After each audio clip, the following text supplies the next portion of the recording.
alhamdulillahi rabbil alamin assalatu wassalamu ala ashrafil mursalin sayyidina wa nabiyina wa habibina muhammad ibn abdillahi wa ala alihi wa ashabihi wa sallama tasliman kasira. Cheikh Abdourahmane woni e kontinde fi condition tububu yeeɗin ha joni ɓawa inni en ko adi konko ninsitugol ɗimmum ɗum go fiɓugol anniye wondema wattata fannin hiɗa wuuri tataɓum ɗum wa an yatruka ko nde o accitata almasiyata woppugol Allah fi sa'ati ha e fewndo ɗon fi sa'ati ha e on ɗon waktu ka o fewndo ka o ninsiti ɗon fewndo ka o anniyi o wattata ɗon si tawi himo wadde bone nun ko yo terto bone gila ɗon ko ɗum so hikkidi in kana si o woni in kana si tawi o laatike kanko mukallafu tuubuɗo ninsi on mutalabbisan biha ko o ɓornodirnoɗo e waɗugol bone. si tawi himo jokkuno bone on ha ɗon o ninsiti o fiɓi anniye o wattata yo terto bone on fewndo ɗon ko ɗum o wi wa an yatruka nde o accata almasiyata goopi ɗin fi sa'ati ha e on sa'a si yaani sa'a ka o ninsiti o anniyi o wattata ɗon e on ɗon sa'a o terto goopi ɗin in kana si o wonino walla in kana si o laatinoke mutalabbisan ko o ɓornodirnoɗo biha e mu'um yaani kañum goopi ɗin damir on ko damir almasiya ko goopi ɗin fanda e biha on yaani fewndo ka o ninsiti ɗon o anniyi o wattata ko mettata Allah ɗon fewndo ɗon simo wadde Allah simo wadde hari ko boni yo terto bone on fewndo ɗon. Assalamu aleykum wa rahmatullahi wa barakatuh. walla mi ɓeyda hen seeɗa mi hula e wata ojoji ɗi waɗu ella. Cheikh Abdourahmane al Akhdari ha joni mo kontinana mo kallafo on joni o haalanimo kondisiyonji sellinayɗi tububu yeeɗin o wi'imo arano on ko ninsugol tammum ɗum ko anniyagol wonde a wattata fannin hiɗa wuuri nayaɓum ɗum ko tertagol waɗugol ko waɗaynoɗa ko boni kon fewndo ɗon tertagol ko waɗaynoɗa kon fewndo ka ninsuɗa anniyiɗa a wattata ɗon terto ɗum fewndo ɗon kisan kala ko waɗaynoɗa ko boni. o wi joni noon ko honde tuma neɗɗo tubata koye duuɓi sappo kako nogay kako capantati kako capannayyi o ɗum o feññinani en ɗo wala yahillu lahu dagantako mo kanko mo kallafo on kanko mo Allah fawi sari aji muɗum on an yo akhira nde o neɓinta a tawbata tubugol ngol yiltitagol arta e Allah ngol o ala droit neɓingol ɗum ko fi hon ɗum go'o go'o o halda e Allah nde o mayata ko ɗum si ɓe wi attasawufu alal ma'siyati khata zunubun akhara ma'siyatun ukhra. neɗɗo si wi ko arata mi tuubay walla si lewru ndum maayi mi tuubay est ce que Allah no jonni mo garantin o wuuray ha lewru ndum maaya. jomiraɓe gandal ɓen ɓe wi waɗugol ko boni sikkito no wayu inna mi accay ha ko lewru maaya ma ha lebbi ɗiɗi mi tuuba ma ha lebbi tati no waywa ko neɗɗo arata inne yo ɓorukiɗo lekki o ara o nangaki o pooɗa o tawayata o en naccumi yaha ha ko arata nde himo aroya ko arata o taway lekki kin ɓeydike sembude ki ɓeydike juutude ki ɓeydike tippude ɗaɗi jaka noon ko rowani ki ɓurno welde ɓorde edi hikka neɗɗo kono duumori e waɗugol bakkatu wo ko noon o ɓurata woɗɗitorde Allah. ɗum so wi wala yahillu lahu dagantako mo an yo akhira nde o neɓinta a tawbata tububuye on yaani yiltitagor alta e Allah ngol o duwaka neɓinde ɗum wala yaqula wota o wi woɓɓe wi'a wala yaqula o wi'ata ko ɓuri sel wala yaqulu wota o wi hatta yahdiyanillahu mi ko nde Allah fewni mi wo mi feeway wota o wi ko nde Allah fewnimo wo o feewata. mi torike Allah yo Allah hawrintina on hawrintina julɓe ɓen fof ko hawrite wo ko Allah subhanahu wa ta'ala jomere ko waɗi en kon ko mi wonɗo e yewtude on haray miɗo yaafino wallahi mi wondi ɗum ɗo wona golle am, mi ala gandal mum, mi ala fahmu mum, ko ɓay tun Allah tabaraka wa ta'ala o daalika alqur'an o wi wa ta'awanu alal birri wattaqwa.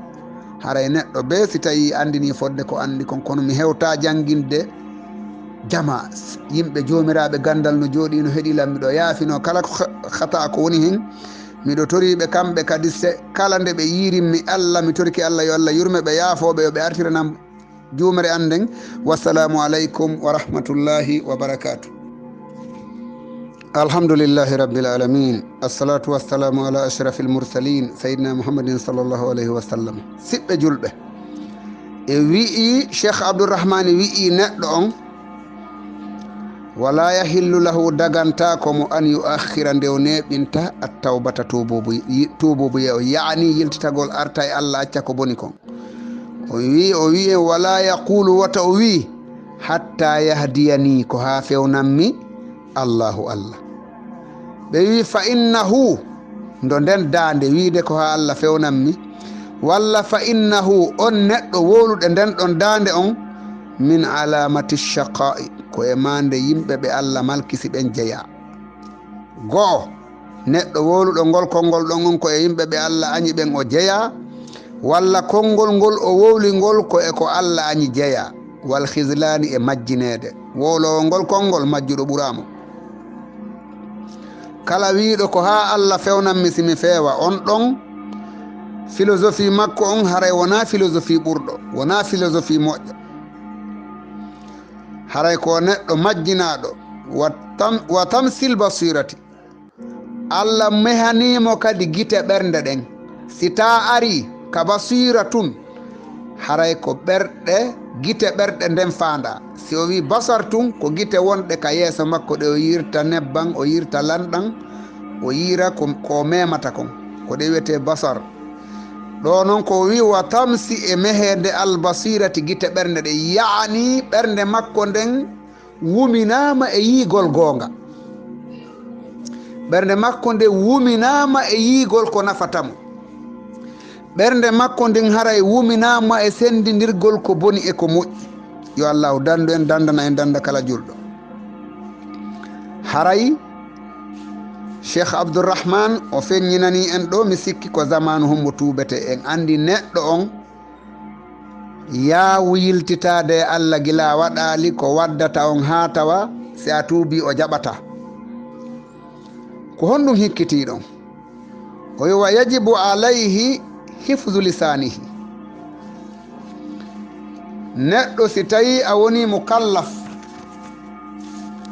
ɗengal ngal reenugal, boneji ɗin fof ko bone ɗengal on ɓuri wonde dangereux e bani adama. seydna aboubacrin siddiq radiallahu tabaraka wa taala anhu, ñande goo o jooɗi ka suudu makko, o nangi ɗengal makko ngal, himo pooɗimo haɓɓa. seydna oumar naati wimo ko watta ɗo? o inni ko nga alfawimmi kala bone mo wondumi. joomiraɓe gandal ɓe wi neɗɗo sino anduno danger wonɗo e ɗengal on, o ƴettayno lagambal ko waɗete e hunduko puccu kon, o waɗa ka ɗengal makko ha o reeno e wowlugol ko o fota wowlude. ko ɗum so wi wa yajibu alayhi, no waɗɗi e makko kanko mukallaf o, yanimo Allah fawi sariyaji muɗum ɗin on, hifzu reenude lisanihi ɗengal makko ngal, min alfahsha'i, e pankare, yani ko boni. ɗengal bani adama ngal, boneji ɗi o wondi ɗin salimiɗi ɗi woni 10, 9 e feccere nden kaka ɗengal yaltata. 9 e feccere nden, e fecco feccere nden kaka ɗengal yaltata. ko ɗum waɗi ɗengal ɓe wi ko ngayuri. ɗengal ko ngayuri. ko honɗum woniri ngayuri? gañay jommum. gañay jommum. ɗengal ko hunde nde anduɗa kala mo Allah faabi ha wawi zerude ɗengal maɗa ngal, haray a fokkiti ka lawol peewal. tawa wawlata ko boni wal munkari e ko aña wal kalami e haala alkabihi bonka wa yajibu hino waɗɗi alayhi e makko kanko mukallaf on yaani kanko mo Allah fawi sari'aji muɗum on hifzu reenude lisanihi ɗengal makko ngal min alfahsha'i immorade e pankare wal munkari e ko aña wal kalami e haala alkabihi bonka wano yennude neɗɗo ɗum ko e fuhush jeeya fuhush wano wiide neɗɗo ko gujjo koye haala bonka jeeya a'udhu billahi kam wiya oɗo ko fattujo kala haala ka tawata ka ala baraji ko ka fuhush ko ɗum si neɗɗo on kala ko o reeni ɗengal makko ngal ko seeɗa o waɗi o reenali ngal hakke ko foti ngal reenude kon ko reeni ngal wo si tawi neɗɗo on si weeti subaka terɗe bani adama ɗen ɗe fop majje ɗe wiya ɓi adama on ɗe wiya ɗengal ngal he yandireno e amen bone ma accata hay goto e amen mi adday hen misal seeɗa si neɗɗo on ñaami yaani o jonni ɓeygu makko guluji ɗiɗi e nder Dakar ɗo walla jonnimo guluji tati manayi seefa o yahi ka marché o sodanima kilo e libar heyre o soodi kilo e libar boos o addi o soodi basalle o soodi poobar o soodi diwlin o soodi lanɗan o addi o huɓɓi yiite o juɗi ha ɓendi o jillidiri ɗiɗo ha hawri ala ko ɓuri o ɓannanima a ñaami ha a haari o waɗanima kaasi kosan a fawi ɗon o sagginanima ataya a yari ha a haari a immike a yehi ha kadamal commissaire ka nder camp walla a dari yeeso capitaine on a tawimo ka o jooɗi ka ɓaawo biro makko a yenni baab makko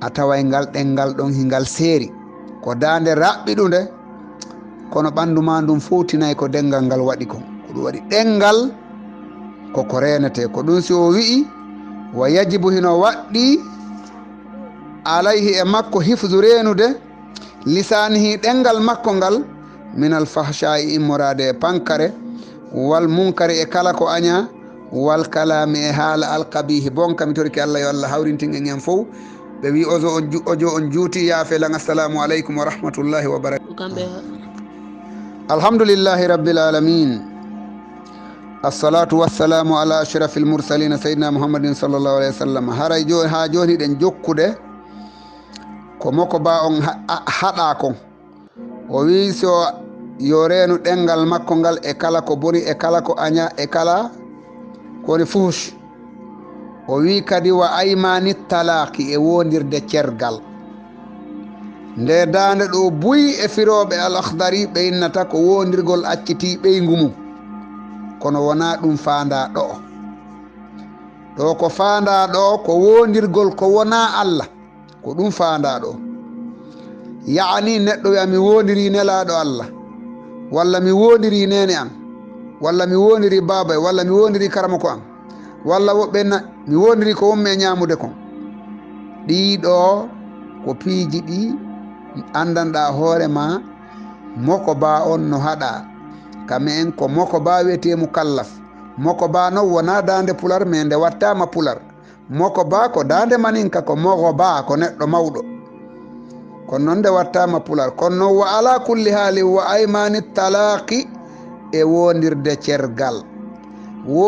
cergal wona wondirgol acciti ɓeygu mu'um fanda ɗo ko fanda ɗo ko wondirgol ko wona Allah sabuna noon ko neɗɗo mawnini wo ko ɗum wondirta yaani ko fanda kon si neɗɗo wondiri hunde tun haray ko nden ɓuri mawnude kanko e ko andi kon donc ko Allah noon ko o wondiri ko wona Allah ko Allah ɓuri ɗum mawnude ko ɗum si nelaɗo sallllahu alayhi wa sallam ɓe maaki man kana halifan falyahlifu billahi aw liyasmut man kana halifan falyahlifu billahi aw liyasmut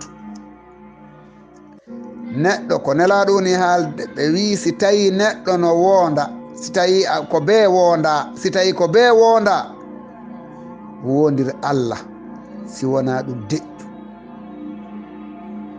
si hiɗa wonda nelaɗo wi si yehi woni ha hiɗa wonda Allah noon no wi'a e suratul qalami o wi wala tuti kulla hallaf mahin hammaz mashabi namim Allah wi kala neɗɗo mo yiiɗa no ɗuuɗi ko wondata wota hoolo mo fes wona min wowli ko Allah wala tuti wota ɗofto kulla hallaf kala neɗɗo heewuɗo wondugol neɗɗo sino wonda si tawi yehi ha satti woni a wonday si tawi ko be wonda wondir Allah sina ɗum deƴƴu kono enen hande wondore wattama sama kala mo be wondiray ko faala a nana woɓɓe no mi wondiri nene an mi wondiri ben an mi wondiri karama ko an neɗɗo duwaka wondirde hay nelaɗo Allah sallllahu alayhi wa sallam ko Allah tun hani wondirde haray accita hakkil wasa sikkude ɗo ko wondirgol acciti ɓeygu mum ɗum ñawore mum ko feere mo wondiri acciti ɓeygu mum ñawore mum ko façon ji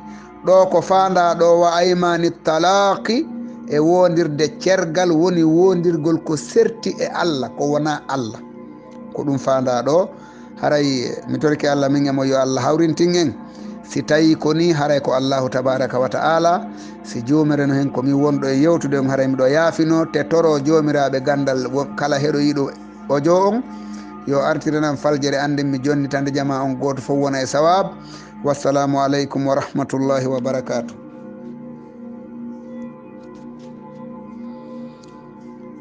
bismillahi rrahmani rrahim alhamdulillahi rabbil alamin assalatu wassalamu ala ashrafil mursalin ha joni hiɗen kontina e cheikh abdourahmane al akhdari ɓawo nde o wi'i wota neɗɗo wondir ko wona Allah nde dande ɗo wona dande makko ko dande nelaɗo Allah sallllahu alayhi wa sallam ni no mi sifori nanen nelaɗo maaki man kana halifan falyahlifu billahi aw liyasmut wawen andude dande nden yo firoɓe inna e waymani talaqi e wondirde cergal wondirgol accitiɓeygu mum ala wona ɗum fanda ɗo fanda ko wota neɗɗo o wondir ko serti e Allah haray o wino harmi kadi e neɗɗo on ko wiyete intiharil muslim woni gufude julɗo gufugol julɗo woni hon ɗum wola to wiya pottoɗo yandi walla immoɗon ɗum wiyete gufugol julɗo e ko wahi noon wa ihanatihi e hoynudemo jippinde valeur makko walla acca ha o wowla ka o hersata fanɗinamo ɗi ko hunde nde andanɗa hoorema neɗɗo on no duwa accude ɗum siko omo kallaf yo rento gufugol siɗɗo makko julɗo woni o wowla weddoɗamo jungo walla o wowla weddoɗamo konngol bongol walla fanɗindemo walla fanɗinde ko o wondi gila e no ɓornori ha e no o yarata ha e no o tagira fof no wawi wonde ɗum ɗon fof hino harmi e neɗɗon no waɗɗimo yo woɗɗito ɗum wa sabbihi e yennugol mo yennugol julɗo d'ailleurs julɗo e hoore mum taw wona yennowo julɗo yennata nelaɗo sallllahu alayhi wa sallam ɓe maki sibabul muslimi fuskun wa qitaluhu kufre kala yennuɗo julɗo ko a fasik yo Allah dandu en ɗum ɗon nu ɓe wi qitaluhu kufre haɓugol e makko ɗum ko yeddugol Allah ɓe takki ɗon wa tahwifihi fi gayri haqqin shar'iyyin nde dande ɗo acciten hakkil muradu moƴƴiri Allah wallan mi feññinira nde no nde hani no woni wono muhtaru lebekeren o ara e an min Aboubacar Lebe Kereng wonna koto Boubacar miɗo faala wadde ɗum ɗo est ce que l'islamu no jaɓi ɗum ka jaɓa tawa si l'islamu salaki ɗum hande wona fi janggo min ɗum no harmi. Alhamdulillahi rabbil alamin assalatu wassalamu ala ashrafil mursalin sayyidina wa nabiyina wa azimina wa habibina muhammadin sallallahu alayhi wa sallam. siɓɓe julɓe kontinen ha joni darsu men on yo Allah waɗan en tawfiq e taysir. O wiwa yajibu hino waɗɗi alayhi e makko ha on ko damirul mukallaf o yani ko moko ba hellifaɗo o wona haalanede ɗo ha ñande dargal dari kala ko janga e sharia ko o wona e haalanede ko kanko joopa yo andu ko kanko wona wowlanede. si tawi koko yamira yo andu ko kanko yamira, si koko haɗa yo andu ko kanko haɗa. ɗum ɗon o waɗa ɗum e hakkille makko kala no wowlirɗen ɓe kamɓe ɗiɗo noon anden ko noon woniri wonde neɗɗo mo Allah fawi shari'aji muɗum. so wi tun waɗu andu ko an mo ko ba on mo Allah fawi shari'aji mum on Allah yamiri, so wi accu andu ko an mo Allah fawi shari'aji mum on o haɗi. no o wi wa yajibu hino waɗɗi alayhi e makko kanko ha joni hellifa ɗum hifdu renude basarihi gite makko ɗen. on andi nane mi wino on basira tun ko gite ɓernde, ɗo ko gite hoore ɗen faada. ɗo e oɗo basarihi ko ka gite makko hoore seede mum anin nazari ga e ndarude ilal harami e ko harmi ko. yo on tigi reenu gite makko ɗen e ndarugol ko Allah harmini kon. on andi yitere nde Allah tagi ɗum yitere bani adama, yitere bani adama nde Allah tagi ɗum himo waɗani nde enveloppe ko wiyeten guri on mbayɗi nde ɗin soɗanike ko ɗi woni enveloppe yitere nden. ko fi honɗum Allah waɗani ɗi ko ha o reena yitere nden e ndarugol ko Allah haɗimo yo ndarugo. ko ɗum si o yajibu hino waɗɗi alayhi e makko kanko mo Allah fawi shari'aji muɗum ɗin on hifdu renugol basarihi gite makko ɗen anin nazari ga e ndarude ilal harami fewde ko Allah harmini kon. yo reenu gite makko ɗen ɓayra Allah no jonnimo enveloppe, Allah no jonnimo ko o suumira gite ɗen yo reenu ndarugol ko Allah harmini kon. nelaɗo Allah sallallahu alayhi wa sallam ɓe maaki an nazratu sahamum masmumun ko hadisul qudsi astaghfirullah wa atubu ilayh astaghfirullah wa atubu ilayh. Allahu tabaraka wa ta'ala no haadi e hadisul qudsi o wi an nazratu sahmun masmumun min sihami iblisa man tarakahu min ajli abdaltuhu imanan yajidu halawatahu fi qalbihi. nelaɗo Allahu tabaraka wa ta'ala no wiye hadisul qudsi e nde mi haalanno mi sikki ko honɗum woni hadisul qudsi. enen sukaɓe ɓe towoyali buyɓe woni ko Allah haalani nelaɗo tawi araka ndel alqur'ana. no wodi noon deftere mum hinde wiye al hadisul qudsi. Sha'rawi no sharhini nde e woɓɓe goo. Allahu tabaraka wa ta'ala o wi darɗe darande, o wi an nazaratu darande nden saha mum ko kural masmumum waɗangal poson. ko kural hombo ni ko min sihami iblisa, ko e kure iblisa ngal jeeya. Allah wi man tarakahu min ajili, kala accirɗo ndarugol ko harmi sabu an min Allah a hulilan a nanilan a jangilan ha a hulilan a huli ndarugol ko harmi. o wi abdaltu lahu halawata yajiduhu fi qalbi. abdaltuhu mi sansanaymo ɗen ɗon darande wonde goo welde o heɓayde ka nder ɓernde makko. ɗum si an nazratu sahamun masmumun, darande ko kural waɗangal poson min sihami iblisa, koye kure iblisa ngal jeeya. man tarakahu min ajili, accirɗo nde sabu awwo abdaltuhu imanan, mi wattitanaymo nde imanu gomɗi golla min Allah yajidu halawatahu fi qalbi. o yiyay belan nden ɗon belan muɗum ɗan ka nder ɓernde makko. imanu ko Allah si a acci ndarugol ko boni sabu makko o naaday ko welayma e makko ha tawa ko Allah tu welayma. Ko ɗum si jomirawo gandal goto wi o wi Allah kala ko wona an mi yiɗa, kala ko wona an Allah mi yiɗa. haray o wi wa yajibu hino waɗɗi alayhi e makko hifdu renude basarihi gite makko ɗen anin nazari ga e ndarude ilal harami fewde ko harmi. O kontini o wi wala yahillu lahu dagantako mo an yanzura nde o ndarata ila muslimin fewde e julɗo bi nazratin e ndarande tu'zihi ndeno lorramo. haray mi daro ɗo taw mi ƴettitoya oɗo kalima inchallahu tabaraka wa ta'ala. mi torki Allah yo Allahu ittu kaɓural muɗum, o fewna en, o surra en, o okkora en ko moƴƴi. kala wowlowo ka laawol Allah yo Allah hawrintine wowla ko yaadi e ko Allah jangini nelaɗo kon.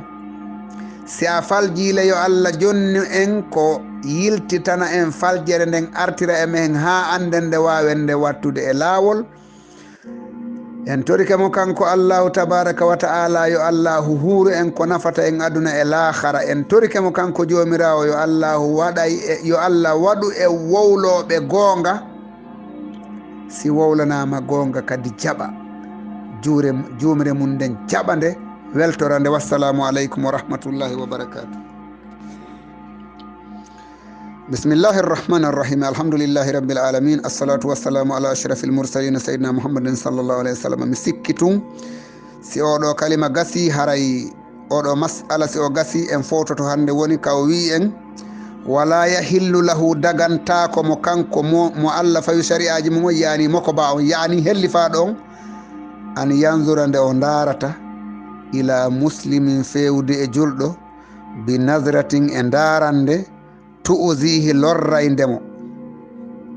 julɗo ɗum ɗo ne'oɓe alyatima no tawa hen, ne'oɓe ɓiɓɓe yimɓe no tawa hen. jonneɗa paykun o waɗe ko metta e ma ɗuroɗamo daramo guite ɗen ha ɗe musirawa kural. ɗum ɗon ko ɓuuri hewde ko hakkude aɗen emo o wawi walla ko hakkude makko emo o añi. kono julɗo no duwa rentade e darugol julɗo siɗɗo mum darande bonde, darande mettayde daraɗo on, darande hersinayde daraɗo on, darande andinayɗe daraɗo on, daruɗo on uytimo hersinimo añimo. nden ɗon ko nde renetede illa an yakuna sinande o woni kanko wonaɗo darede on fasikan ko fasik woni neɗɗo bonɗo. si tawi ko neɗɗo bonɗo hino sharia ko honno gueɗe fa yajibu hino waɗɗi hijiranuhu woɗɗitade on ɗon julɗo. si tawi a wondi e goɗɗo a tawi ko fasik woɗɗitomo fes no wawirɗa woɗɗitade mo wo ha rena dina ma kan tawa a wattaka ko e dina kan ko Allah yiɗa. ɗum haray rento e muɗum woɗɗito ɗum ko ɗum sowi wala yahillu lahu dagantako mo an yanzura nde o darata ila muslimin fewde e julɗo bi nazratin e darande tu'zihi nde no lorra daraɗo on. ha oɗo ko damir daraɗo on ni julɗo daraɗon ko woni hi on. illa an yakuna si tawi sinande o woni kanko dareteɗo on fasikan ko fasik. si tawi ko fasik o addi fa o wi ɗon e ɗon yajibu hino waɗɗi hijiranuhu woɗɗitade on ɗon. siko tawi ko neɗɗo a tawi oɗo ko neɗɗo bonɗo ni wota wondo e makko. nelaɗo wi la tusahibu illa mu'minan wala ya'kul ta'amaka illa taqi. ɓe wi wota wondu si wona e neɗɗo fewuɗo, neɗɗo julɗo, neɗɗo gomɗinɗo Allah. ɓe wi ko hombo woni moƴƴo ɓenni khairul ashabi man iza zakarta allaha a'anaka wa iza nasita zakkaraka. sahaba ɓe wi ko nelaɗo ko hombo neɗɗo moƴƴo. ɓe inni ko si tawi mo a wondi e goɗɗo si a fuɗɗike wadde ko moƴƴi o wallete, o woni moƴƴo. ɓe wi wa sharrul ashabi man iza zakarta allaha la yu'inuka wa iza nasita la yuzakkiruka. ɓe wi khairul ashabi man iza zakarta allaha a'anaka wa iza nasita zakkaraka ko ɓuri moƴƴude e yimɓe ɓen wondugol komo annduɗa si a nangi waɗugol ko welata Allah o wallete, si a acci waɗugol ko welata Allah o innete waɗu ko welata Allah. si a eɓɓi accude tun o andintinte o inna waɗu. ɓe wi ko ɓuri bonde wonde wa sharrul ashabi man iza zakarta llaha la yu'inuka wa iza nasita la yuzakkiruka. ɓe wi ko ɓuri bonde e wondiɗɗo komo tawata si a nangi waɗugol ko moƴƴi o wallatama, si a acci waɗugol ko moƴƴi o andintintama. ko woni wondiɗo bonɗo. wondiɗo moƴƴo ko taway si a nangi waɗugol ko moƴƴi tun o wallete, si a accitile waɗugol ko moƴƴi o andintinte o inna waɗu ko moƴƴi. o woni wondiɗo moƴƴo. wondiɗo bonɗo ko tawata siɗa wadde ko moƴƴi o haajaka e ma, si a acci o yamirtirtama. ɗum ɗo buyi e oɗo zamanu no foti darade e nde ɗo toɓɓere daarito ko hombo wonti, ko hombo wonduɗa. o mo wonduɗa est ce que ko yargol ataya tun sekkuɗon, est ce que ko yahidirangol e sama kala e sekkuɗon. ɗum mi ala mutoyaɗe, kono noon goto fof yo ndaaru ko hombo woni wondiɗo. Abou Zarri meeɗi arde winelaɗo min miɗo faala mayde. ɓe wi ko honno faaliraɗa ko fof wañi. ɓe wi simi maayi, ɓe wi mi ala golle ko gollumi hay fusko moƴƴi, kono noon miɗo yiɗi Allah e nelaɗo. nelaɗo wi a ɓe yiɗuɗa ɓen hi o wondoyay dargal. neɗɗo kala mo wondata ndarumo ha anda ko o hombo, ndarumo ha anda o mo wondata ko hombo, si wawo wondude. si tawi komo yaaduɗo e ko Allah faala kon wonde, si tawi ko yaaduɗo e ko Allah faalaka kon a tawi ko nananowo ma ñeñin ha wondon pour ya ñeñin artiramo e lawol Allah ngol. ni no Allah wi'iri ud'u ila sabili rabbika bil hikmati wal maw'izati l hasanati. haray ko ɗo wonɗen e darnude darson hannde inchallahu tabaraka wa ta'ala. toroɗen mo kanko jomirawo, kanko wawi, kanko toriɗo en e alhamisa feƴƴude yo tawnu en hannde. en torike mo yo tawnu e yontere hannde tawi hiɗen selli, hiɗen sellira, tawi hiɗen ɓeydori cellal, hiɗen ɓeydori kisiye, hiɗen ɓeydori mbawdi. kala ko Allah arsiki en yo laɓɓin ɗum, yo yaajin ɗum, yo barkin ɗum. haray natuɓe gaɓe wono karama ko amen alhaji ceerno da'i, wono kaw hafiz, wono alhaji mouhtar, eɓe wonaɓen mi salmini on fof, wono onon kaw da'i.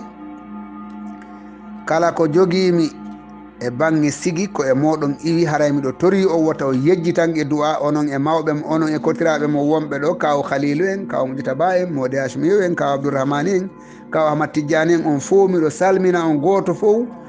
miɗo waɗa ɗum ka waɗaynomi ceerno djiby ɗon hanki. miɗo teddinira on no wawirmi noon mataw haray ko jiifa mba woni tekka. kono noon kala moƴƴere nde Allah yiɗani jiyaɗo mum, miɗo yiɗani on ɗo, yiɗani kala heeɗiɗo ɗo. miɗo toro Allah ɓe mawɓe men wallunoɓen ha jannguɗen hanki, yo Allah ittu ka yurmede muɗum o okkoroɓe moƴƴere ñande kaɓe woni toon. ɓe fof maɓɓe yo Allah yurmeɓe, yo Allah yaafoɓe, yo Allah okkoroɓe aljanna. enen acciraɓe ɓawo kaɓen kadi yo Allah fawen e ko welatamo kanko Allah. haray kala yiituɗo ella e darsu on mi tororimo saabu Allah, yo Allahu leerinanmo yeeso makko ha o yiya nelaɗo, yo artiranan ella on mi feññintinamo simi wawi e fof anda hari ɗo ko faljere wattiten. haray ɗum ɗo daiman wa abadan. wono noon kaw daye, wono ustage ɓe heeɗiɓe nder gaɓe, mi wawaɓe limude sakko mi acca woɓɓe sikka kañum accama. bani adama yigol hoore mum koko weeɓi, te ko ɗum wadduno Allah iblis. haray mi salmini fof, mi jarni fof, mi toriki Allah tabaraka wa ta'ala en fof men. yo Allahu fewnu en, yo Allahu surru en, yo Allah okkoren battane moƴƴe. e ko wonɗen e ɗaɓɓude kon kadi e jawdi, yo Allah okkoren laaɓudi, o okkora en daguidi, o hebbinadi, o yaajinadi, o laɓɓinadi, o waɗandi barke, o fewnida en e ɓeyguriji meɗen fof, o fewna kala aaliɗo. yo Allah dandu en masibo ɓe fewataɓen. en torimo kemo kanko jomiraɗo, kala wurɗo no ka hoore leydi fewnuɗo, yo Allah fewnumo, yo Allah surrumo, yo Allah okkormo battane moƴƴe. julɓe fatiɓe ɓen gila